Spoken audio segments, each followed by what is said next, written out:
aussi, si l'actualité a été très riche ces derniers temps au sujet de l'intelligence artificielle, nous avons 3 experts qui sont venus aujourd'hui et qui ont répondu favorablement à notre invitation. On vous remercie. Je vous présente en premier lieu celle qui a eu l'idée avec 2 de ses amis lors de l'été dernier, face au phénomène de Pokémon Go, de proposer une application pour géolocaliser les Pokémon très très rares dans Paris. Et cela a donné une idée puisque Louisa s'est lancée dans un chatbot qui vous recommande, qui vous suggère des lieux dans Paris. Si vous n'avez pas d'idée pour sortir, par exemple, ce soir, vous utilisez Citron et vous aurez des suggestions sur un bar, sur un restaurant ou sur un lieu de sortie. Je vous demande d'accueillir Louisa Ménard pour Citron. Merci. Vous pouvez l'applaudir, voilà. Celui qui a connu probablement le plus de mutations dans son secteur depuis une bonne décennie, voire même 2. Notre ami qui va nous parler de la musique, de l'intelligence artificielle, Anthony Hodebert pour Sony.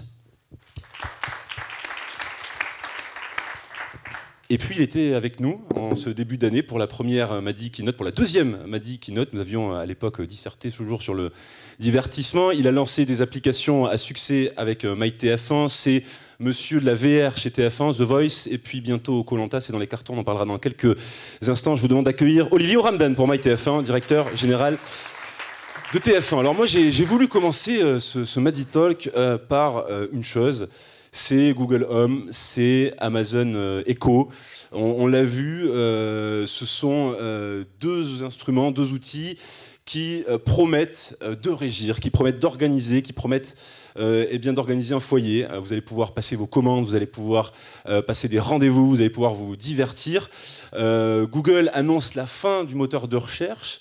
Cela veut dire qu'on va rentrer dans une phase, dans une dimension où l'intelligence artificielle va avoir des interactions encore plus individualisées avec les utilisateurs. Comment avez-vous pris cette annonce quand Google a annoncé la fin de l'ère du moteur de recherche, mon cher Anthony? Sympa de commencer par moi, merci. Comment on l'a pris? On n'a pas le choix. De toute façon, Google est maître de ses choix et fait ce qu'il veut. Après, la question, c'est de regarder comment ça va évoluer et de voir comment nous, on va pouvoir y répondre et les enjeux, les questionnements que ça va amener, en tout cas pour l'industrie musicale. L'industrie musicale rebondit, l'intelligence artificielle, les recommandations, les algorithmes, c'est des choses qui existent déjà. Quand on travaille avec Spotify, quand on travaille avec Amazon, c'est vrai qu'Amazon Echo qui se développe. Donc, faut juste suivre l'évolution et puis on essaiera de faire au mieux. Louisa, alors toi avec Citron, au niveau des recommandations, tu manies l'algorithme de façon à ce qu'effectivement tu puisses recommander des lieux dans Paris. Ça t'est pas familier finalement ce genre d'annonce? Si, on était au courant. Je pense que la technologie elle a tendance aussi à disparaître. Elle va devenir transparente en fait pour nous. Donc on se rend même pas compte. Aujourd'hui, Spotify, on se rend pas compte que la musique est suggérée sur ce qu'on a écouté. Et je pense qu'il y a ce côté vraiment où ça se démocratise, ça devient normal. Et c'est surtout transparent pour l'utilisateur. Transparent, on verra dans quelques instants. Olivier, pour TF1. Bonjour à tous d'abord. Non, je pense que c'est intéressant. Tout à l'heure, j'ai entendu que WeWork était la 3e entreprise dans le classement sur les entreprises data-driven. Et avant, c'était Netflix et Spotify. Donc 2 entreprises de nos domaines du divertissement. Et en fait, on est assez révélateur de ce qui se passe dans cette évolution autour de la recherche et de l'accompagnement, de l'assistance aux gens, parce que nous, on a subi une mutation extrêmement profonde dans la prolifération des offres. En fait, la révolution numérique dans le domaine de la vidéo, de la musique aussi, ça a multiplié, mais ça a totalement décuplé l'accès au contenu que chacun d'entre nous peut avoir. Donc voilà, moi dans l'univers de la télévision, il y a quelques années, on parlait on avait une offre assez restreinte, on allumait sa télé, on avait 3 chaînes, 6 chaînes, on a eu plus de chaînes, on a eu des contenus on-demand de professionnels, et puis on a eu des contenus plus amateurs. Les créateurs ont pu avoir accès très facilement à des plateformes pour proposer leur création. Aujourd'hui, n'importe qui avec un smartphone peut assez facilement faire un contenu de qualité, ce qui fait qu'il y en a partout. Il y en a un accès illimité, et ça a renforcé le besoin de pouvoir être assisté dans sa recherche. Parce que sinon, aujourd'hui, on passerait plus de temps presque à rechercher les contenus qu'on veut voir, et à zapper de l'un à l'autre pour voir leur intérêt relatif, qu'à les visionner. Et donc, c'est vrai que toute cette intelligence, elle vient nous assister dans ce processus de recherche et de sélection qui deviendrait totalement, finalement, inaccessible à un être humain. Et j'aime bien dans l'idée que le moteur de recherche va être remplacé par l'intelligence, et dans cette idée que ces intelligences, on les appelle des assistants, c'est le fait que c'est fait pour nous faciliter la vie et pour finalement nous permettre d'avoir un véritable effet de levier sur ce que la technologie nous apporte dans la prolifération des offres de divertissement qu'on connaît aujourd'hui. Alors à ce propos, Watson, le logiciel, la solution d'intelligence artificielle développée par les équipes d'IBM, travaille avec de très très grandes entreprises, permettent de faciliter certaines procédures, d'optimiser. Je pense notamment à Capgemini qui travaille avec les équipes de Watson. Je suis allé sur le site internet de Watson pour voir un petit peu comment a été présentée la solution. Watson peut aider les gens à mieux travailler, à devenir experts dans le domaine de leur choix, en analysant des millions de données structurées comme des informations financières ou non structurées comme des articles de presse, des tweets ou des webcasts. Watson met des données précieuses à disposition des gens du monde entier dans l'objectif de repousser ensemble les frontières du possible. Est-ce qu'il n'y a pas une dimension prophétique au final autour de l'intelligence artificielle ? Parce que Olivier, vous me parliez justement de optimisation de la recherche, que ça va être encore plus facile maintenant d'accéder au contenu. L'idée, oui, c'est effectivement qu'on puisse se consacrer à pas ce qui nous fait plaisir ou à ce qui a une utilité sociale, professionnelle, intellectuelle, et qu'on soit débarrassé des tâches qui sont finalement des tâches plutôt rébarbatives. Donc, dans ce sens-là, c'est assez aspirationnel, et il y a quelque chose, peut-être pas de prophétique, mais en tout cas, il y a un grand progrès pour l'humanité, pour l'être humain derrière ça. Et souvent, on a un peu peur de l'intelligence artificielle, de tous ces progrès-là. Et au contraire, bien domestiqué, dans un corpus de règles bien établi, on voit que c'est plutôt libérateur et que c'est censé finalement offrir plus de perspectives à chacun dans sa vie quotidienne, que ce soit dans son travail, dans son divertissement, dans ses relations avec les autres. À ce propos, Olivier, Orange a annoncé la semaine dernière la fin de la box pour l'assistant personnel, le personnel assistant. Quels sont les enjeux pour TF1, puisque demain on pourra commander sa télé à distance, on pourra être suggéré, recommandé par sa télévision. C'est formidable pour nous. Ouais, c'est une perspective incroyable de se dire qu'il sera encore plus aisé d'avoir accès au contenu et qu'il suffira de rentrer dans son salon et de dire propose-moi ce soir Orange ou Alexa ou je ne sais quel assistant ce que je devrais regarder. Et nous, ça nous permettra de nous concentrer sur finalement notre mission. Et ce qu'on sait faire le mieux, c'est sélectionner les meilleurs contenus pour les proposer au plus grand nombre. Et donc voilà, les gens n'auront plus à perdre de temps à aller voir ce qui se passe ailleurs. On leur proposera directement les contenus des chaînes du groupe TF1. Puisque ce sont les plus pertinents. Inutile de draguer l'assistant personnel de Orange, vous le ferez avec brio, j'imagine bien, avec les contenus de TF1. Anthony ? Il y a quand même une problématique derrière tout ça, c'est que si Google ferme son moteur de recherche, et donc on se base sur un assistant personnel qui va nous proposer du contenu qu'on est censé apprécier. On va revenir, la musique, avant, il y avait les radios. Et l'auditeur découvrait la musique uniquement parce que le programmateur radio sélectionnait et il devait prendre que ça. Est arrivé Internet, ce qui a ouvert un champ des possibles de découverte où moi, consommateur de musique, en me baladant sur Internet, je pouvais découvrir un artiste de musique électronique, un artiste hip-hop, ce genre de choses. Si l'assistant personnel finalement se base uniquement sur mes goûts et lui va m'amener effectivement peut-être à découvrir un certain nombre de choses, mais on risque de rentrer dans un champ un peu plus limité. Et nous, la question... industrie musicale ou pour n'importe quel autre label, n'importe quel artiste, c'est comment, par ce biais-là, je vais amener à lui faire découvrir ma musique. C'est par quel biais je vais devoir trouver pour aller toucher l'utilisateur, pour qu'à un moment de lui-même, il aille écouter mon morceau, pour qu'ensuite l'intelligence artificielle daigne proposer quelque chose du même genre ou un autre titre de mon album ou ce genre de choses. Donc c'est un assistant personnel, c'est très bien, ça va nous aider, ça va nous faciliter la vie. Par contre, au niveau de la curiosité et de la découverte, il ne faut pas non plus que ça soit un frein et qu'on revienne à ce qui existait avant Internet, par exemple. Louisa, en parlant de découverte, avec Citron, c'est la découverte totale. Oui, justement, moi je rejoins complètement Anthony. Là, aujourd'hui, on en a marre d'aller chercher un lieu. Et c'est pas drôle en fait de faire la recherche. On a envie que l'information vienne à nous et soit poussée. En revanche, on a aussi envie d'être surpris. Nous, typiquement, sur la recommandation de restaurants ou de bars, souvent les gens demandent autour du lieu où ils travaillent ou alors du lieu où ils vivent. Et en fait, on n'a pas envie d'avoir tout le temps la même chose. Donc il y a aussi toute cette dimension d'être surpris et que l'intelligence soit vraiment intelligente et réussisse à nous surprendre aussi, et pas uniquement nous proposer en fonction de nos goûts et de nos envies. Alors parlons de Citron, quel est l'avenir de Citron? Parce qu'on discutait par téléphone pour préparer ce Madi Talk, et toi, il y a un modèle économique qui se cherche encore, mais a priori, tu as déjà trouvé quelques pistes. Exactement. Pour faire vivre ce chatbot. Il y a plein de choses à l'avenir. On va lancer Citron en anglais. Déjà, ça va être un gros changement. Nous, on est basé sur de l'affiliation. Donc notre recommandation, elle bouge pas. Et en fonction du lieu choisi, on propose des services. Donc typiquement, dans une même discussion, on va pouvoir réserver, se faire livrer, aller à un lieu, payer, tout dans une même interaction. Et on adore le modèle de WeChat, typiquement, où on ne sort pas de l'application mobile, tout se fait dedans. Et nous, c'est ce vers quoi on aimerait tendre.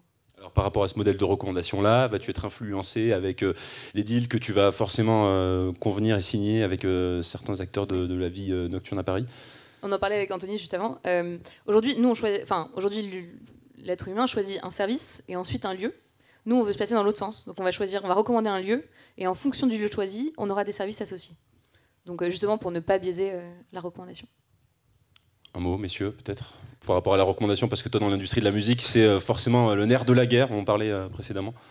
Oui, mais en fait, je sentais dans ta question... voilà, tu m'as senti arriver. Je t'ai senti arriver sur le côté sponsoring, parce que la question... Aujourd'hui, pour revenir à Google, quand on utilise le moteur de recherche, on sait tous que les 2 premières lignes, et c'est indiqué, c'est une publicité sponsorisée. Google est une entreprise qui doit aussi vivre sa vie. Sur Google Home, la question se pose, comment, avec leur intelligence artificielle, ils vont mettre en avant du contenu sponsorisé. Quand un blogueur, un influenceur, ou quand dans les médias, il y a du public rédactionnel, c'est clairement indiqué. Est-ce que plus tard, et ça peut être l'enjeu pour nous par exemple, de traiter avec Google, avec Amazon, pour pousser du contenu à l'utilisateur, est-ce que l'utilisateur saura que c'est du contenu qui lui est poussé, que c'est du contenu payé, sponsorisé, ou est-ce que ça ne lui sera pas indiqué, auquel cas il se trouverait biaisé, il aurait l'impression d'avoir un assistant personnel qui est censé être un peu une excroissance de son cerveau, qui va lui recommander des choses qu'il aurait pu découvrir en passant 3 heures sur Internet. Là, ça va arriver instantanément. Est-ce qu'il aura cette information que c'est un contenu sponsorisé, même si aujourd'hui, l'utilisateur sait que les datas sont utilisées, réutilisées, peuvent être vendues dans certains cadres légaux, mais il y a ce danger-là aussi, et il y a une juridiction à établir pour l'utilisateur pour pas qu'il soit trompé. Alors, toute la question est également... Olivier, peut-être, avant de continuer. Non, je veux dire, on réinvente rien. C'est-à-dire qu'aujourd'hui, c'est à travers les assistants personnels, et la question qui a été posée tout à l'heure sur la perte de sérendipité, pour employer des termes un peu sophistiqués, est une vraie question. C'est-à-dire comment on introduit un peu d'aléatoire, de curiosité, pour qu'à un moment, quelque chose qui n'était pas attendu se produise et fasse comprendre à la machine et à l'utilisateur que là il y a un match et il y a quelque chose d'intéressant alors qu'on s'y attendait pas. Comment on garde ça, finalement ce côté un peu naturel et un peu inattendu. Après la question sur les recommandations et qu'est-ce qu'on pousse, à quel moment, je pense que c'est assez différent dans un système comme celui de l'affiliation où on va vraiment générer du trafic contre rémunération, et celui de la promotion et de la mise en valeur de nouveautés, qui est quelque chose qui a toujours existé dans les industries culturelles. Aujourd'hui, sur les Spotify et les Deezer, on pousse aussi des contenus. Dans les émissions de télévision, les artistes viennent faire leur promo. C'est naturel, personne n'est dupe, et l'assistant peut avoir cette vocation-là aussi d'être un des vecteurs médias qui permet de faire connaître la nouveauté, et ça fait partie aussi de son intelligence. Après, quand on est plus dans une relation commerciale, c'est-à-dire qu'on va proposer finalement contre une tarification un service, là il faut effectivement mettre un certain nombre de garde-fous et avoir une notion d'information du consommateur pour ne pas être dans la tromperie et dans la duperie finalement vis-à-vis du consommateur. Messieurs, dames, l'intelligence artificielle sera-t-elle plus forte que l'homme? Nous sommes en 97. Kasparov se fait battre par un robot. Il digère très mal sa défaite et il accuse d'ailleurs à cette époque-là IBM d'avoir triché. Est-ce que l'intelligence artificielle supplantera l'homme? Je les ai bien coincés. Pas forcément. Je pense qu'on a besoin des deux. Il y a la technologie, mais il y a aussi l'humain derrière. Il y a aussi la créativité derrière qui va justement faire et rendre le robot intelligent. Et je pense que les deux sont hyper complémentaires et on a besoin des deux. Je sais l'intelligence artificielle, c'est comprendre la personne pour pouvoir mieux lui répondre, mieux lui adapter, mieux lui recommander, etc. Et je pense qu'en effet, il y a des éléments qui sont plus compliqués à faire que d'autres et que les jobs vont être transformés. La grande peur de l'intelligence artificielle, c'est quand même l'emploi. Et je pense que les métiers vont être transformés. Là, j'ai découvert un métier qui est un testeur de bots. Donc ça existe. Voilà, tout bouge, tout évolue. Et je pense Destruction, création d'emplois, effectivement, Exactement. c'était au cœur de la présidentielle. Voilà. Je pense que les deux sont complémentaires. Il y a quand même un danger, c'est que sur les derniers tests, je crois que c'était en fin d'année, il y a eu 2 intelligences artificielles qui ont été capables de communiquer entre elles sans que l'humain puisse déchiffrer le message. Après, l'intelligence artificielle, il faut l'éduquer. Donc au départ, elle aura besoin de l'homme. Après, jusqu'où et dans quelles limites? Est-ce qu'à un moment, elle deviendra plus forte que l'homme? Tu parlais d'aide à la création, et c'est vrai que dans la musique, on voit qu'il y a des expériences qui commencent à être menées, ou en tout cas, on a certains producteurs qui commencent à s'aider de dispositifs d'intelligence artificielle comme une aide à la création.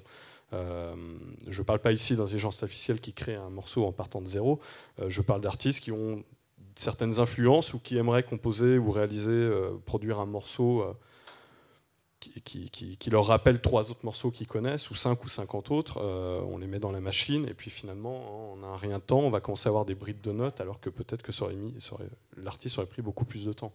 Donc, comme une aide à la création, oui, après, elle sera plus forte que l'homme. En 97, c'était le cas, mais... On verra dans quelques années. On va revenir sur le sujet de la musique dans quelques instants. Avant cela, Olivier. Oui, non, c'était sur l'automatisation de la création et la capacité à scaler tout le processus créatif. Il y a des choses vraiment très intéressantes aujourd'hui qui se passent. Nous, on a investi dans une start-up israélienne, par exemple, qui s'appelle Weebits et qui va créer des clips vidéo, alors d'information, hein, c'est pas du divertissement, mais voilà, on est dans le domaine des médias, à partir d'un article écrit. C'est-à-dire que automatiquement, à partir d'un article rédigé par un journaliste et par une série de processus plus ou moins complexes, on va aboutir à un clip vidéo d'1 minute 30 sans qu'il y ait une seule intervention humaine au milieu. Et une capacité, aujourd'hui on est encore dans un système où on peut hybrider un peu le processus, c'est-à-dire qu'à la fin du processus, un humain peut reprendre la main pour adapter et apporter quelques ajustements au clip vidéo qui a été fait. Mais là où c'est diabolique ou génial, c'est que la machine va apprendre en fonction des ajustements qui auront été faits par l'humain à chaque fois et finir par lui proposer vraiment ce qu'il aurait fait lui-même. Donc on voit qu'on a vraiment aujourd'hui des machines qui sont capables, parler de créativité, un bien grand mot, mais en tout cas d'automatiser de la confection de contenu et de faciliter largement toutes les phases initiales de création de contenu. C'est ça pour les présidentielles, pour LCI.fr. Alors ça, Weebits, on l'essaye, il est en place sur LCI depuis plusieurs semaines, dans tous les contextes. Sur les présidentielles, on a fait quelque chose d'un peu différent, c'est de ce qu'on appelle de la data to vidéo, ça va encore plus loin que le texte to vidéo, c'est-à-dire qu'on a utilisé des flux de données pour créer des vidéos là, complètement automatiquement, zéro intervention humaine. Et donc ça nous a permis le soir des élections, en quelques minutes, de créer des vidéos de présentation des 36 000 résultats dans les 36 000 communes de France et de les pousser et propager sur les réseaux sociaux et sur l'ensemble des plateformes extrêmement rapidement. Donc on voit qu'on a des échelles qui sont complètement changées. Il y a quelques années, il fallait un humain pendant plusieurs heures pour créer un clip vidéo. Aujourd'hui, en quelques minutes, on va créer 36 000 vidéos pertinentes et qui vont être adaptées à la consommation, à l'usage de chacun, où chacun va pouvoir trouver l'info qui l'intéresse. C'est assez époustouflant. Parlons un petit peu de musique tous ensemble. On parlait d'intelligence artificielle de Watson et d'IBM qui ont produit leur premier single avec Alex Da Kid, rappeur britannique lauréat d'un Grammy Awards. l'IRCAM et la SACEM ont également développé un algorithme capable de reconnaître un morceau de musique, quelle que soit sa version et son instrumentation. On connaît beaucoup d'innovations. Quand je t'ai présenté, mon cher Anthony, je disais que tu avais connu beaucoup de bouleversements dans ton domaine. Comment on anticipe tout ça quand on travaille chez Sony ? Comment on l'anticipe, ça c'est une bonne question. Chez Sony, alors pas au sein de Sony Music, il y a un département qui a fait parler de lui en fin d'année, qui s'appelle Sony CSL, où il y a 2 morceaux qui ont été rendus publics, notamment un créé à partir de... Un morceau qui devait ressembler aux Beatles et qui a été créé à partir du catalogue des Beatles. Donc il y a une intelligence artificielle qui est en développement, qui est un outil qui s'appelle Flow Machine. Donc voilà... il y a des choses qui sont en cours. Au Japon, il y a déjà des albums entiers qui ont été composés par des ordinateurs avec des concerts en 3D. En France, on n'en est pas là. Par contre, chez Sony Music, sur l'album d'un artiste, Alb, qui sort incessamment sous peu, en juin, en début d'année, il y a un morceau Endless Together featuring Daisy. Et en fait, Daisy, c'est un algorithme de voix de synthèse. C'est une agence artificielle qui chante, en fait. Ce n'est pas une voix vocodée, ce n'est pas des notes de synthé, c'est un texte écrit par l'artiste qui a été rentré dans une machine, dans un ordinateur, et c'est l'ordinateur qui chante. Voilà. Alors, l'histoire de ce morceau, c'est une rupture dans le futur, c'est influencé notamment par le film Her. Je pense que si on parle d'intelligence artificielle, c'est pas mal de le citer. Enfin, aujourd'hui, on a Siri, hein, on a tous fait de l'expérience de demander à Siri s'il nous aimait ou ce genre de choses. Voilà, donc là on a le premier intelligence artificielle qui chantait sur un morceau. Est-ce que le producteur de demain sera un data scientist ? Le producteur de demain pourra être entouré en tout cas d'un data scientist. Et d'ailleurs, moi j'appartiens à un département chez Sony Music qui marketing service où on a toute une équipe data et aujourd'hui la data on ne peut pas passer outre. Alors, dans un premier temps c'est pour mieux comprendre notamment quels sont les fans de l'artiste, mais on peut imaginer bien sûr que demain ça ira plus loin. Mais je pense que ce data scientist ça serait une intelligence artificielle. Louisa ?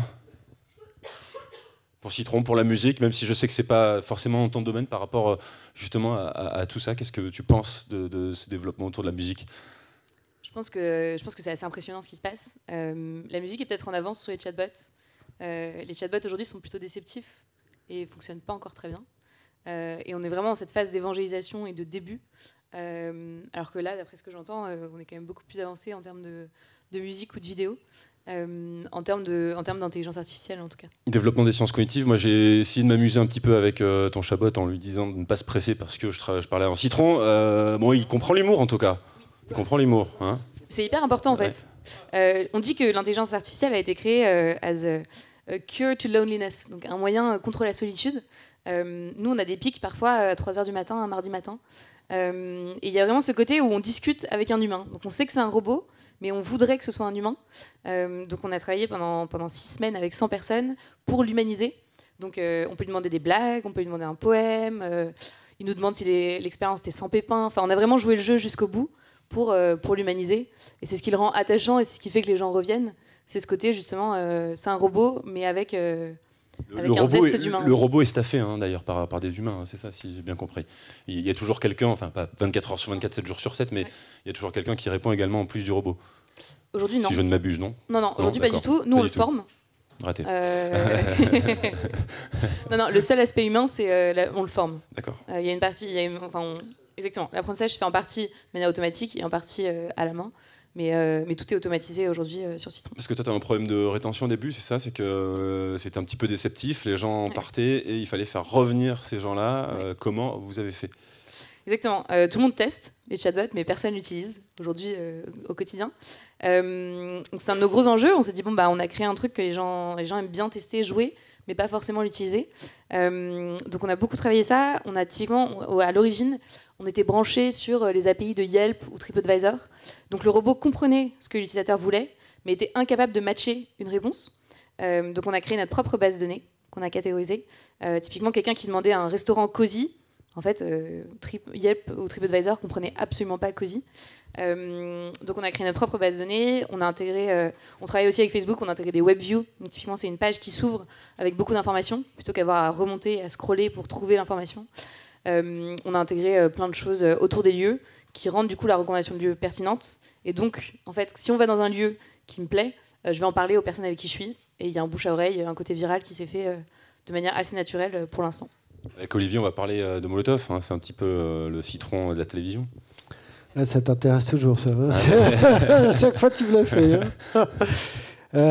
Non, on est dans le même sujet qu'on évoquait au début, c'est-à-dire comment on va au-delà sur l'interface utilisateur et on rend dans cette pléthore de contenus l'accès le plus simple et le plus immédiat possible. Mais je trouve que ce qui est intéressant dans ce qui vient d'être dit, c'est le côté comment je favorise l'interaction pour créer de l'engagement et avoir finalement une intelligence qui peut se réadapter quasiment en temps réel aux réactions qu'on peut avoir. Et là, si on commence à faire un peu de science-fiction, qui n'est pas si fiction que ça, aujourd'hui, on peut créer un certain nombre de contenus automatiquement, quasiment en temps réel, je vous l'expliquais tout à l'heure. On n'est pas loin du moment où on pourra pratiquement créer en temps réel le contenu en fonction de la réaction du téléspectateur. C'est-à-dire, aujourd'hui, on a des algorithmes qui sont capables, grâce à de la reconnaissance faciale, de comprendre quelles sont vos émotions, ce que vous ressentez quand vous êtes en train de regarder un contenu. Et cette information peut être communiquée au générateur de contenu pour pouvoir prolonger l'expérience et s'orienter vers un scénario, vers un autre, faire un temps fort, ralentir l'intrigue. Donc on va aussi derrière cette logique de compréhension de ce qui est attendu à un instant donné par le téléspectateur, on va vers une personnalisation extrême du contenu, une capacité à répondre à l'attente singulière d'un individu à un moment donné. Louisa. Et justement, pour les chatbots, c'est presque encore plus simple, puisqu'on se base sur le langage. Donc nous, on était 3 étudiants il y a 1 an, et en fait, aujourd'hui, on est devenus linguistes à analyser le langage et à recommander des lieux. Donc si je demande un restaurant, je vais reprendre l'exemple, mais cosy et tranquille, j'ai pas la même idée en tête. Et c'est pour ça qu'en fait, la rétention, pour revenir sur la question de la rétention, c'était aussi, on demande aux gens le feedback sur le lieu.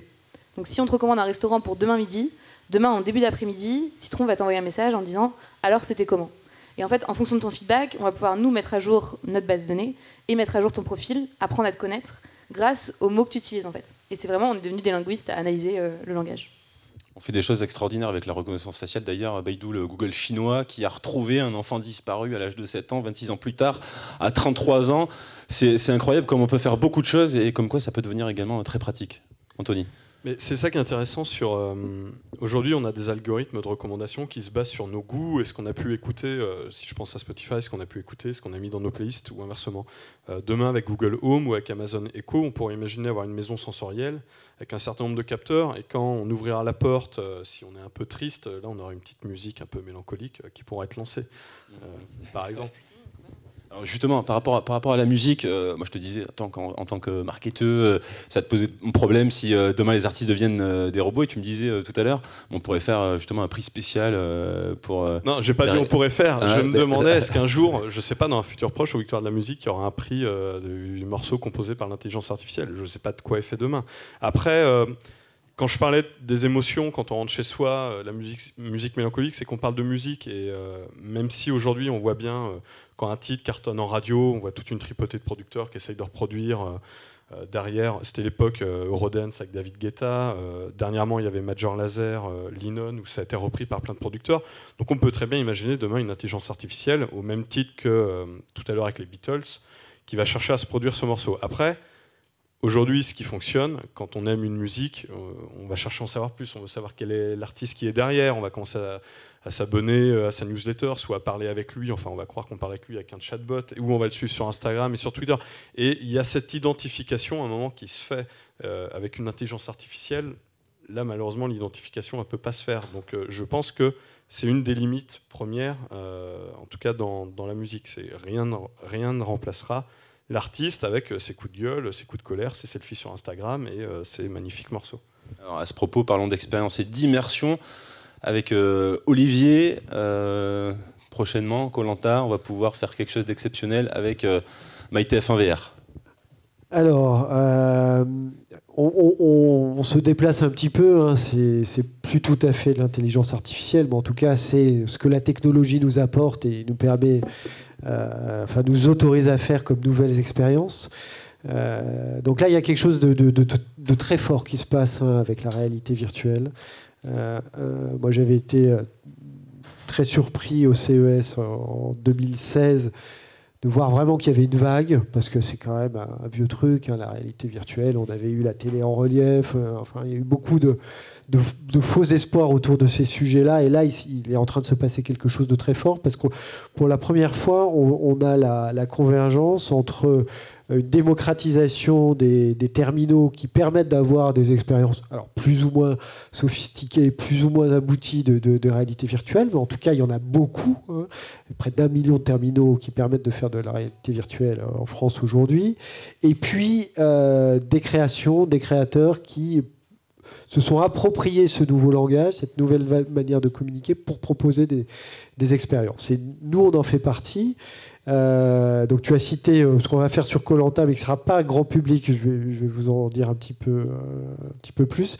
Mais je voudrais d'abord revenir sur ce qu'on fait en ce moment sur The Voice, qu'on a fait notamment pendant les auditions à l'aveugle, où on a vraiment tiré parti de la réalité virtuelle pour permettre aux gens de vivre la même expérience qu'un coach entre la musique, c'est-à-dire de se retourner, de ne pas voir le talent et de se retourner au moment où il le souhaite, en besoin au moment où il le souhaite. Donc ça nous a permis de lancer l'application MyTF1 VR, qui a atteint quasiment 200 000 téléchargements. Ce qui est énorme. Ce qui est énorme, hein, en quelques semaines.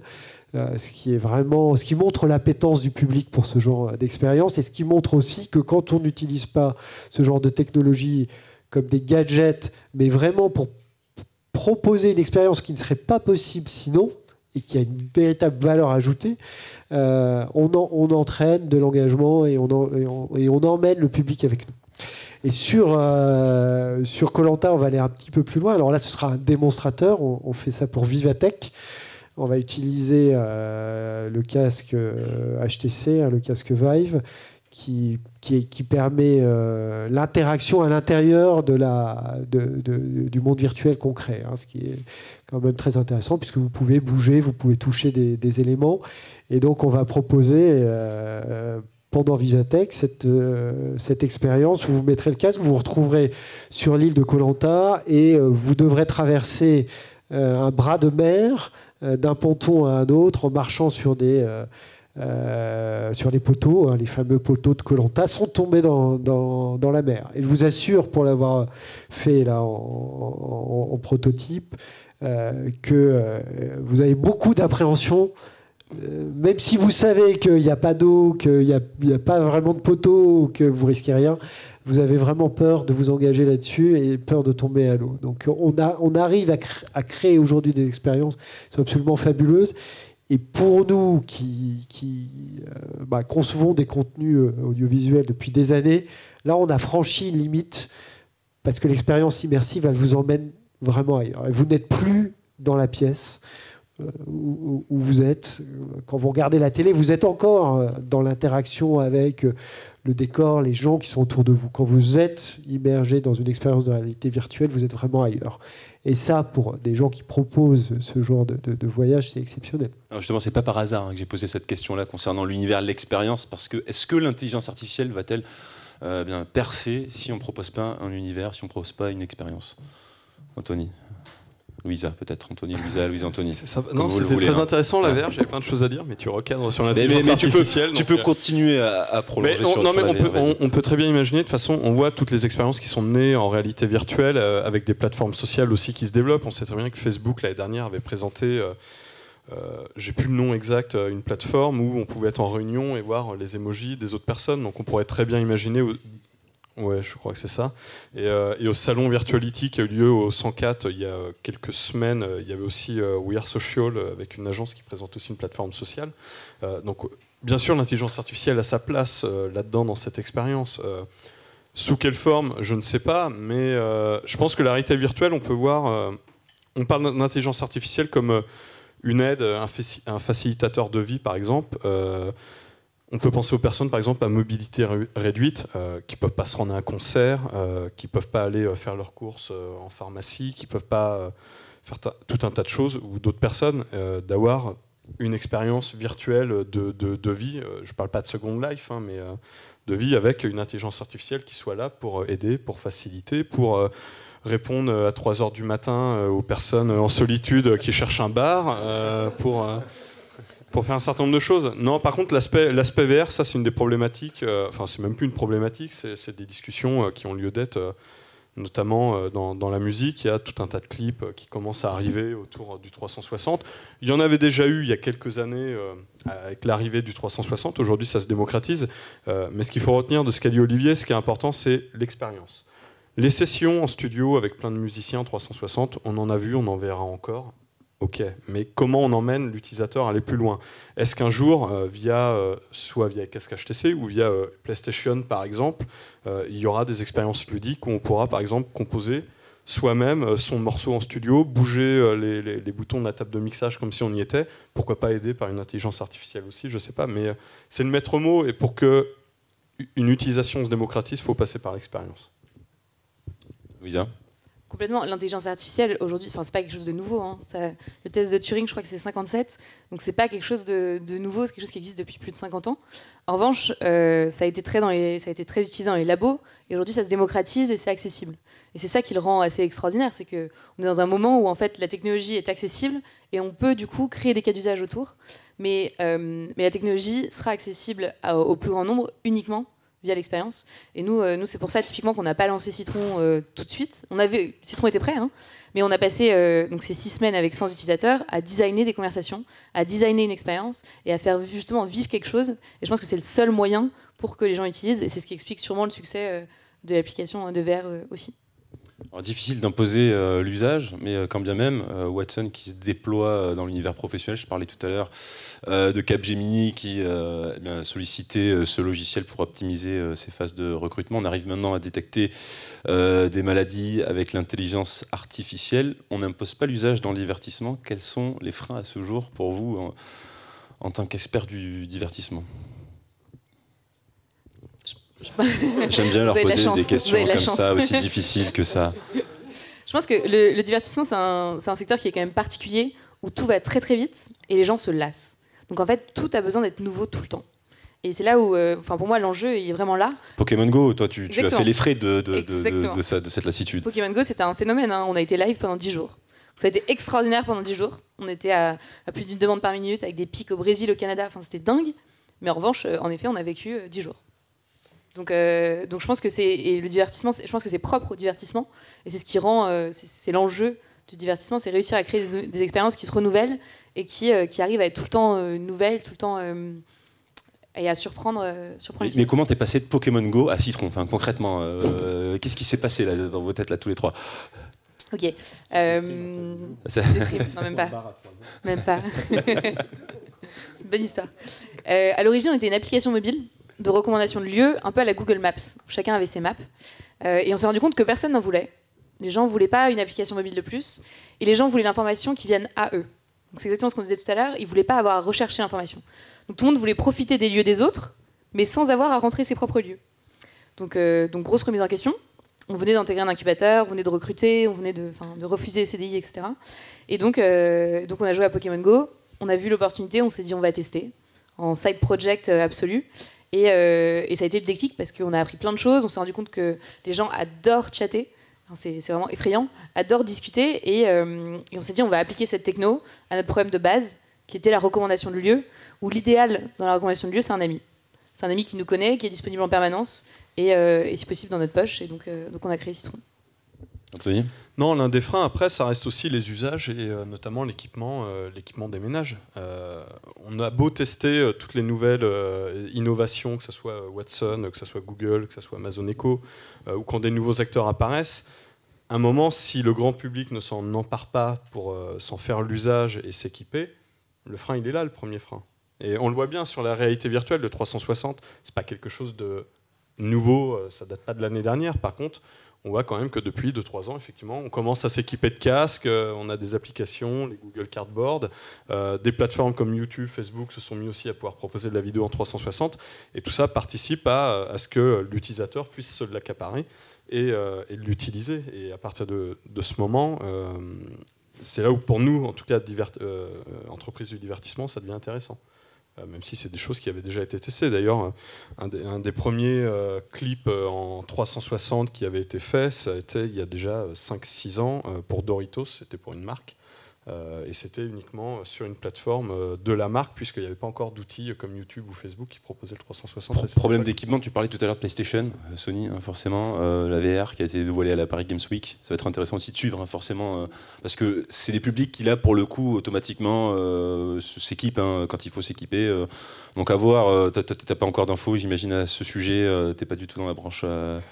Non, pas d'infos, enfin, il y a des discussions, il y a des réflexions, on essaye d'imaginer... Moi, la problématique qu'on a chez Sony quand on travaille avec un artiste, c'est de se dire ok, quelle est l'histoire de l'album et en fonction de cette histoire, comment je vais toucher le public et quelle expérience je vais essayer de créer auprès de l'utilisateur.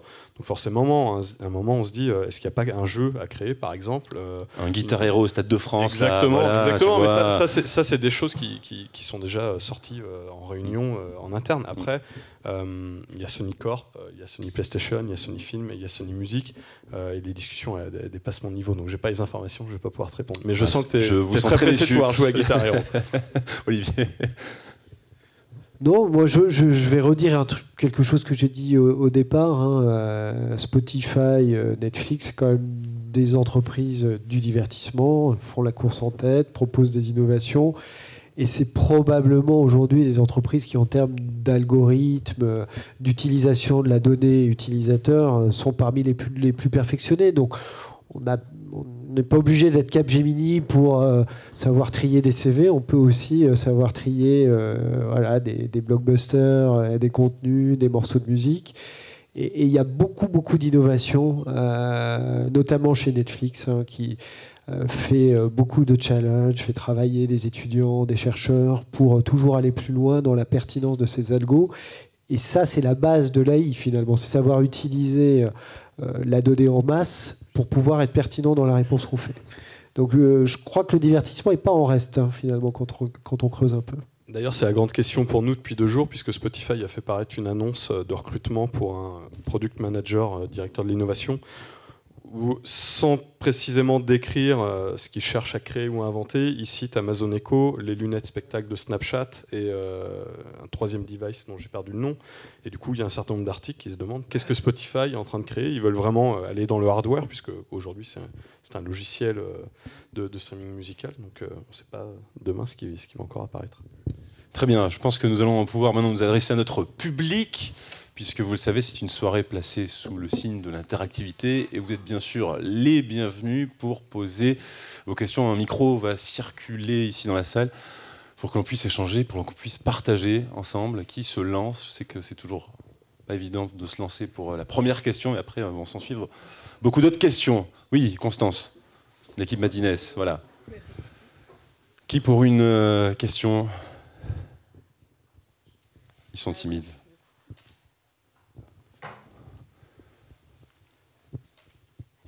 Vous avez dit que justement les expériences en réalité virtuelle, c'était justement pour s'évader et finalement, est-ce que c'est pas forcément des expériences solitaires et est-ce que ça pourrait être une barrière justement dans le milieu du divertissement?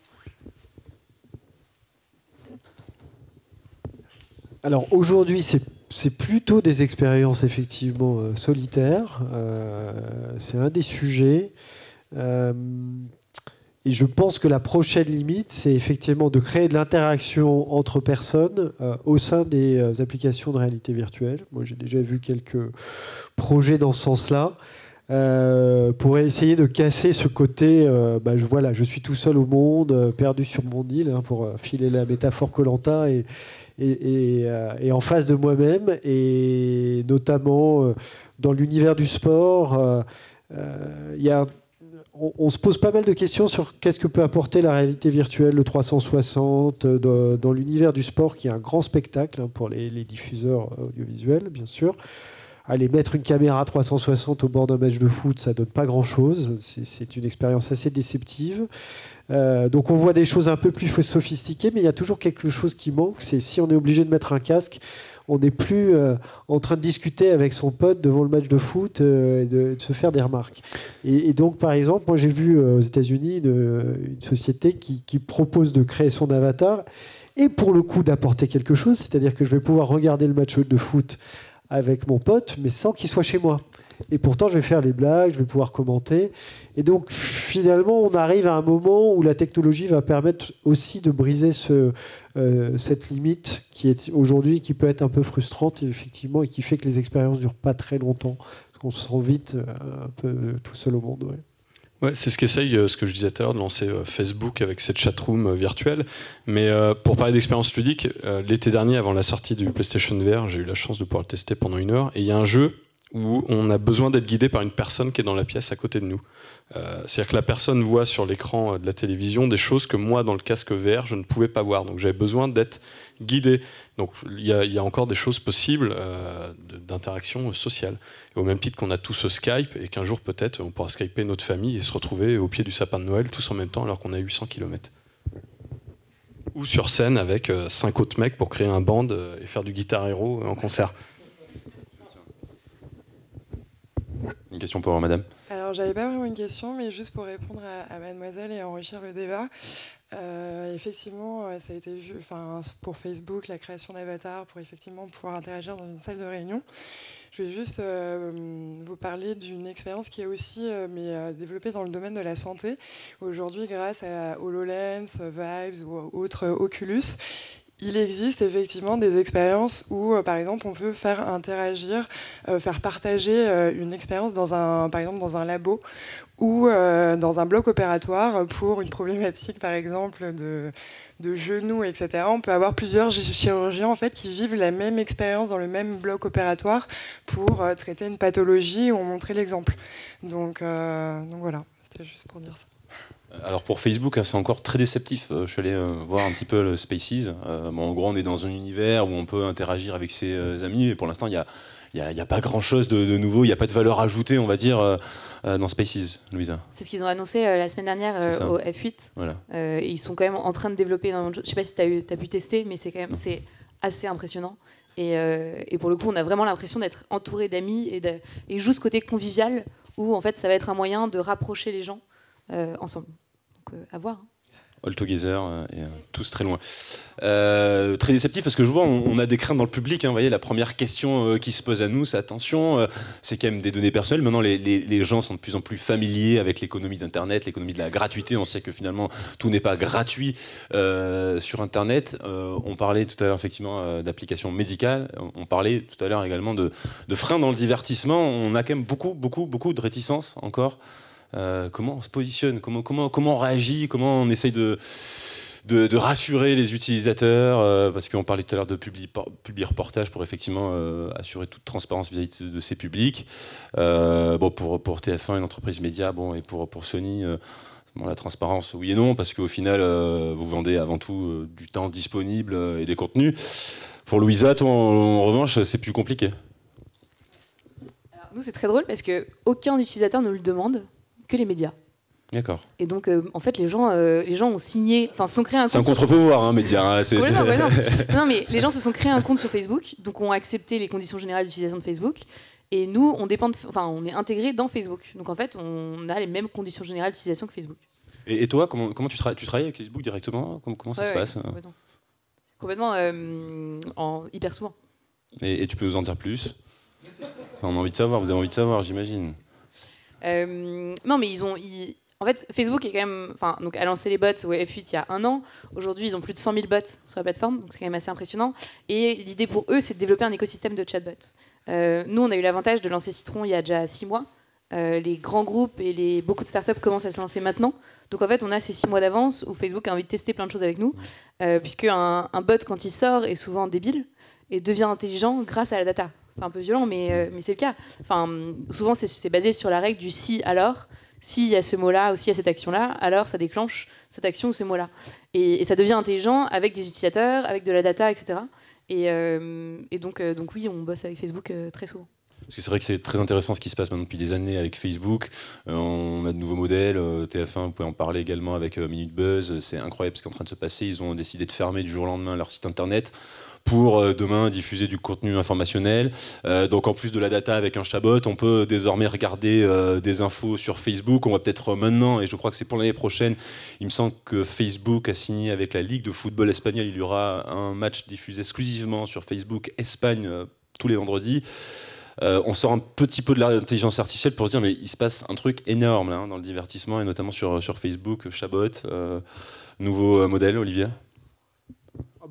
Le phénomène de plateformisation au sens large, il existe. C'est-à-dire qu'aujourd'hui, on a des nouveaux acteurs qui ont cette capacité à l'échelle d'amener les contenus aux utilisateurs et avec des ergonomies, des interfaces utilisateurs qui sont extrêmement sophistiquées et qui répondent aux usages finalement modernes, notamment des plus jeunes, puisqu'ils permettent d'apporter notamment les contenus en mobilité. Donc c'est vrai que c'est intéressant. Il y a Facebook, il y a Snapchat, il y a YouTube d'une autre manière. Et nous, dans ces écosystèmes, on se doit d'être agnostique, finalement. Et le sujet qu'on va avoir en tant que diffuseur, c'est vraiment ce que je disais tout à l'heure, c'est de trouver les meilleurs contenus et après de les pousser sur l'ensemble de ces plateformes pour qu'ils puissent toucher le maximum de gens dans les meilleures conditions. Donc on voit plutôt cette émergence comme une vraie opportunité pour finalement rendre le service pour lequel on est là d'une manière encore plus efficace. Vous touchez de nouveaux publics, TF1 One, c'est typiquement un service qui s'adresse aux adolescents millennials. Clairement, de toute façon, on sait objectivement que ces populations sont plus sur les réseaux sociaux aujourd'hui que devant leur télévision, même s'ils sont encore beaucoup devant la télé, ils le sont moins que leurs aînés. Et donc, c'est une manière d'aller les toucher, ça, il n'y a pas de doute. Il faut savoir que c'est des contenus qui font 2 à 3 millions de vues régulièrement sur Facebook. Alors, il y a bien sûr d'autres concurrents, il y a TF1 One, mais il y a aussi Brut, il y a Explicit, il y a d'autres médias d'information en ligne. Dans la musique, mon cher Anthony, on parlait des réseaux sociaux. Le danger de Facebook, quand même, enfin, Minute Buzz, ça a étonné beaucoup de personnes quand ils ont décidé de fermer le site qui gérait en propre pour passer sur Facebook. On est sur une ère du web et quand tout à l'heure tu disais que notamment dans la musique on en avait vu passer, enfin je sais pas si vous vous rappelez pour ceux présents dans la salle les débuts d'Internet, mais il y avait des grands groupes, alors, MySpace qui existe encore toujours, mais il y avait un moteur de recherche qui s'appelait Lycos, il y avait plein d'autres sites, il y avait du Caramel, la bulle Internet a explosé, ceux-ci ont fermé. Quid, je sais pas, admettons, demain Facebook ferme. Qu'est-ce qui se passe pour l'équipe de Minute Buzz? Donc, non, la grande question et le maître mot, en fait... Oui, c'est vrai. Mais bon, des citrons, on en trouve partout. Non, la grande question et le maître mot, en fait, c'est l'adaptabilité. C'est-à-dire être capable de regarder ce qui se passe. Et c'était ta question de tout à l'heure, comment on réagissait par rapport à Google Home ou à l'intelligence artificielle. C'est regarder ce qui se passe, savoir où on va, essayer de savoir où on ira demain, voir comment on peut y répondre et puis s'adapter. Parce que les millennials, notamment les très jeunes, on le voit, sont inscrits sur Facebook mais délaissent un peu Facebook au profit d'autres plateformes. Il y a eu Snapchat, bon, Marc a été malin, il a mis les stories sur Instagram. Il y a Instagram. On est nombreux ici, je pense, dans cette salle et d'ailleurs, on voit qu'il y a nos petits surnoms ici. Il y a Twitter, mais on n'est pas à l'abri que demain Twitter ferme. Ils ont un certain nombre de difficultés financières. Si Twitter ferme, comment on s'informe? Bon, il y a plein d'autres pistes, mais voilà, on est sans cesse obligé de s'adapter. Et le propre de la musique, même si tout le monde a dit que l'industrie musicale s'est pris Internet, l'arrivée du MP3 dans la vue n'a pas réagi à temps. Aujourd'hui, je pense qu'on est une des industries qui teste le plus et qui est capable, je pense, de répondre au mieux, en tout cas, à toute cette évolution du digital. Merci Anthony, on va continuer dans le public. Une question peut-être ici. Oui, alors moi j'ai juste une petite question par rapport aux intelligences artificielles. C'est que j'ai appris il y a à peu près plusieurs mois qu'une intelligence artificielle a été envoyée sur Twitter. Elle a été corrompue par, on va dire, la méchanceté habituelle Internet. Et du coup, elle est devenue une sorte de psychopathe nazi au bout de 3 heures. Est-ce que vous n'avez pas peur que finalement vos intelligences artificielles soient corrompues par les utilisateurs ou par des groupes de terroristes virtuels, je dirais? Complètement, c'était un chatbot, il s'appelait Taj, et ça a été un gros débat, surtout au sein de l'écosystème. Et c'est pour ça que, typiquement, l'apprentissage se fait en partie à la main. C'est pour ça qu'on garde la main là-dessus, c'est pour ça qu'il y a une partie qu'on automatise, mais il y a une partie où on garde le contrôle. Après, bien sûr, ça change énormément de choses en termes de sécurité, de discussion, de comment on le forme. Et ça, chaque chatbot, chaque intelligence a sa propre manière de se former. Mais je pense qu'on est obligé de garder la main dessus, au moins une partie, aujourd'hui. De toute façon, il y a des gens malveillants, et ce qui s'est passé sur Twitter notamment, c'est parce qu'il y a un certain nombre de haters, et à côté, il y a aussi, heureusement, des gens bienveillants. Ils sont nombreux sur Twitter, en général, ils font moins parler d'eux. Donc je pense qu'on peut imaginer un jour un combat d'intelligence artificielle, je sais pas, un combat d'échecs d'intelligence artificielle entre une IA malveillante et une IA bienveillante. Et après, c'est là le risque, justement, c'est si jamais ça arrivait, quel est le cadre légal et qu'est-ce qui se passe? Comment réagit l'homme? Comment on réagit derrière? Sans vouloir faire de science-fiction, Matrix, c'est l'histoire des machines qui utilisent les hommes parce que les hommes se sont fait dépasser. Est-ce que demain on arrivera à ça? Peut-être, je ne sais pas. En tout cas, personne n'espère ici. Donc c'est à quel moment, nous, humains, on est capable de réagir, de mettre des cadres scientifiques, légaux, et ça vaut pour la création, pour le divertissement et pour le médical et un certain nombre de choses. Olivier, peut-être? Non. Sur la question de monsieur. Non, j'ai envie de dire, c'est comme chez les humains, il y aura des intelligences artificielles un peu plus stupides que d'autres, quoi. Ok, Olivier, merci. D'autres questions ici dans la salle, mesdames, messieurs? En haut, monsieur.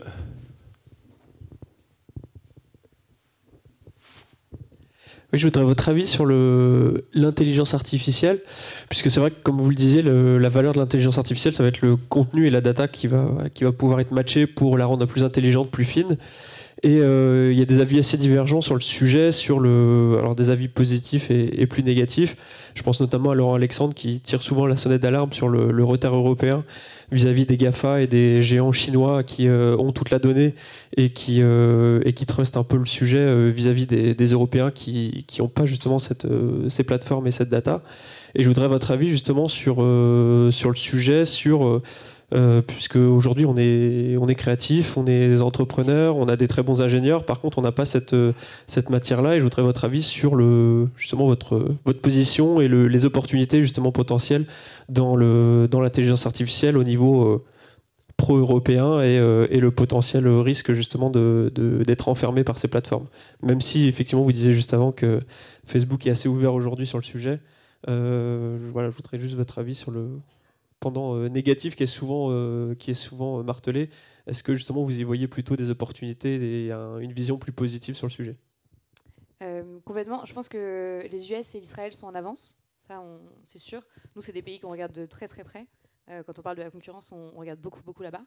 En revanche, en France, il se passe quand même quelque chose dans l'écosystème start-up et dans l'écosystème grands groupes. C'est-à-dire que les grands groupes se rapprochent des start-up. Ils se rendent compte qu'ils en ont besoin. Ils se rendent compte que les startups ont cette agilité d'aller très vite. Je sais pas, nous on a lancé un Pokébot en 2 semaines. Et c'est des choses qui sont pas très risquées pour un grand groupe, qui sont beaucoup moins risquées que de prendre quelqu'un en interne. Donc il se passe quand même énormément de choses dans ce milieu-là où les grands groupes, que ce soit les GAFA, que ce soit du 440, etc., font de plus en plus appel aux startups qui vont de plus en plus vite. Et ces startups ont aussi accès beaucoup à des labos de recherche d'intelligence artificielle. Donc aujourd'hui, il y a des startups qui sont très très avancées en termes d'intelligence artificielle, alors qu'elles ont encore ce statut startup et qu'elles sont entre 10 et 20 dans la startup. Donc je pense qu'il se passe énormément de choses en France. Nous, pour Citron, à titre personnel, ça a été un avantage énorme, parce qu'aujourd'hui, on est un des premiers chatbots en France, et en termes de chiffres et en termes de lancement, on s'est lancé plus tôt que les autres. Et ce que je disais tout à l'heure, le chatbot devient intelligent grâce à de la data, donc le chatbot est intelligent de minute en minute. Donc pour nous, c'est une opportunité de dingue. Derrière la question, j'ai entendu ça soulève 2 interrogations. La première, c'est les écosystèmes fermés des GAFA. Et là, il y a clairement des enjeux. Aujourd'hui, on a des acteurs qui créent des silos. qui veulent vraiment que tout se passe au sein de leurs écosystèmes, que les données ne sortent pas pour être finalement pour leur usage propre. Là, il y a une question, je dirais, qui dépasse presque le cadre de la discussion, qui est une question de souveraineté. Et à quel moment il y a une forme d'interopérabilité qui doit être imposée d'une manière ou d'une autre pour que finalement un service qui a un fort bénéfice utilisateur n'entraîne pas l'utilisation de toute une suite de services parce qu'il n'y a plus moyen d'aller autre part et de sortir de l'écosystème. Ça, je pense que c'est une vraie question aujourd'hui qui se pose, la fermeture des écosystèmes, qui est vraiment quelque chose qui va contre l'idée de l'Internet ouvert et de ce qui a fait les fondements de l'émergence de l'Internet. Ensuite, il y a une deuxième question qui me semble être plus, est-ce qu'en Europe, on n'est pas en train de se tirer une balle dans le pied avec un certain nombre de réglementations autour de la data, de la privacy, qui finalement vont avoir un vrai effet boomerang sur nous en favorisant ces écosystèmes extérieurs. Et je pense que là, il y a un vrai point de vigilance. Il y a des réglementations qui vont entrer en vigueur en Europe dans les années qui viennent et qui vont vraiment nous mettre des boulets aux pieds dans notre capacité à exploiter les datas pour proposer des services à valeur ajoutée, alors que finalement les écosystèmes sous login, la Facebook, Google, ne seront pas imposés aux mêmes règles. Donc il y a un point de vigilance et il ne faut pas qu'on tombe dans ce travers assez classique des Européens de surréglementer, de vouloir surprotéger et que à travers cette surprotection, finalement, on empêche l'émergence d'innovation alors qu'on a tout le potentiel avec nos chercheurs, avec toute la matière grise qu'on a en Europe, de pouvoir faire la course en tête si on le voulait. Et de la data qui devient un enjeu diplomatique parce que paraît-il qu'aux États-Unis, il faudra maintenant donner ses identifiants, ses accès Facebook, Twitter pour pouvoir entrer sur le territoire américain. D'autres questions dans la salle peut-être ? Alors, je n'ai pas regardé du côté du hashtag MaddiTalk, mais je suis sûr que vous étiez nombreux. L'occasion pour moi, bien sûr, de remercier nos 3 experts, Olivier, Louisa et Anthony, pour TF1, Citron et Sony, de bien avoir accepté cette invitation. Merci également à vous tous de nous avoir suivis. Sachez que nous allons continuer cette soirée tous ensemble pour partager, bien sûr, toutes ces réflexions autour d'un pot au premier étage, si je ne m'abuse, Constance. Toute l'actualité de Madines à retrouver, bien sûr, sur le site www.madines.com. On continue la soirée. Voilà, on va continuer avec un beau buffet offert par les équipes de Madines et WeWork. Merci à tous de nous avoir suivis. Excellente soirée et à très vite.